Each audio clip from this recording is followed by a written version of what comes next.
Presented by PY Films. देवो तोरा 500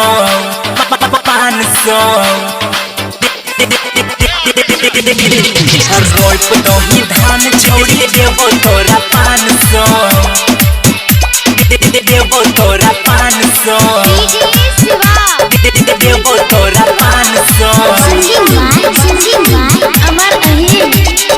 रोप दही धान छौड़ी देवो तोरा 500 देवो तोरा 500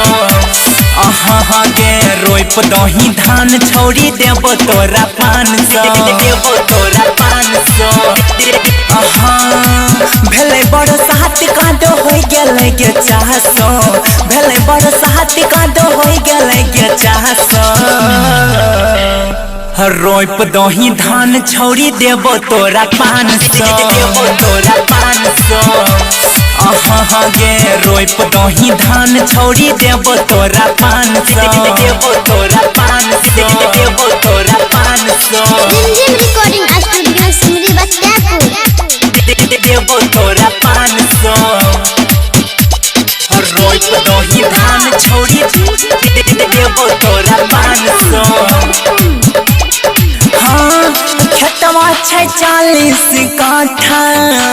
सहेलियों के कले काठा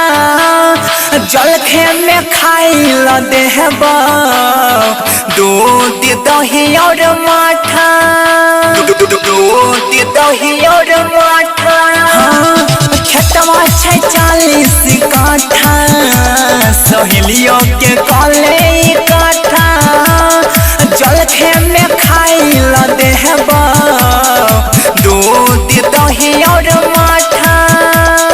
जते मंग भीगे पूरा कर बॉडी मानस रोप दही धान छौड़ी देवो तोरा 500 देवो तोरा 500 अहाँ गे रोप दही धान छौड़ी देवो तोरा 500 देवो तोरा 500 देवो तोरा 500 रिकॉर्डिंग स्टूडियो सिमरी बख्तियारपुर देवो तोरा 500 देवो तोरा 500 चले ओ खारैले बिया देर करै छी तो के लेट कर भेजे ज्यादा धान होते पछतिया धान होते पछतिया चले ओ खारैले बिया देर करै छी तो के कर भेजे लेट ज्यादा धान होते पछतिया